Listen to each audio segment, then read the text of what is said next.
Rain's going to keep on coming down and do so not only for the next several hours, but pretty much all morning and afternoon long. Let's work from east to west, and we're going to start out to the east because that's where we've got the heaviest rain, and look at all that lightning being thrown down.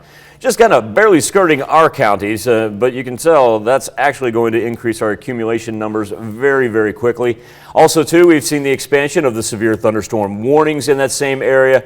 While it moves out of Lawrence County now, it actually extends out to the east from where it originally spawned up at 5 o'clock. So that lasts until 6 a.m. as that will continue to move to the Springfield-Branson area. Now, as far as our travel concerns go, what we're seeing so far, take a look here from Missouri Department of Transportation, give you an idea that just wet roads. You know, we've been warm enough that we don't have to worry about anything flipping over compared to what they're seeing out to the west. So we have been lucky in that regard.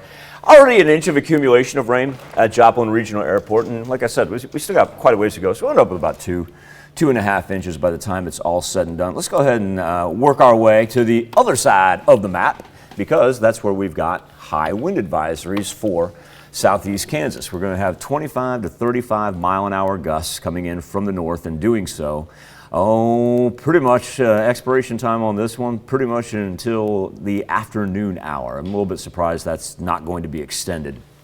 But as far as what we're looking at, precipitation-wise, out to the west and the central portion, it's kind of waiting for round two because right now you're seeing a little bit of a break right there, but we're far from over because this counterclockwise motion with everything sitting out to the west will continue to spin over on itself. A little bit of the wintry mix that they're seeing all the way from Wichita up to the Nebraska-Kansas state line, that will stay out of our way. Like I said, we're just too warm for that. Speaking of our temperatures, here's where we stand right now.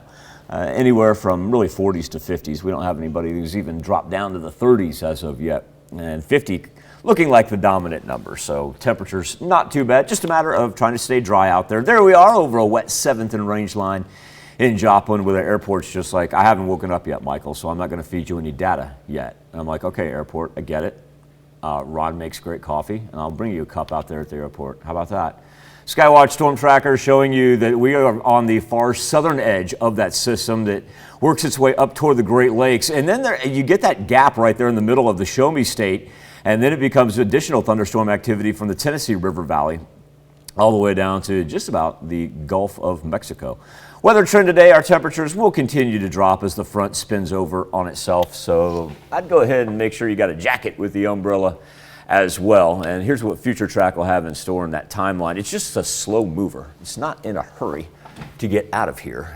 That's why it kind of lingers all the way to tonight, especially to the north. We see some pretty good accumulation numbers up there. I think everybody ends up with about 1.5 inches, 2 inches by the time it's said and done. Great looking weekend though. Sunny skies, 60s on Saturday, and then back into the 70s on Sunday.